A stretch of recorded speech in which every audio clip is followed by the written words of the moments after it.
দর্শক আসসালামু আলাইকুম। তো আপনারা হয়তো বহুতে কমেন্টে জানাইছেন যে আপনারা স্টুডিওতে গান করেন। স্টুডিওতে গান করি আমরা, স্টুডিও আছে ছোট মোটো একটা।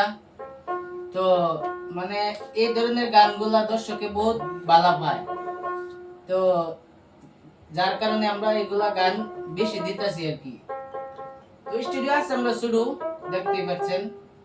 তো স্টুডিওতে দিই গান, এটা তো দিই। তো আপনারা আগের মতো সাপোর্ট করে যাবেন।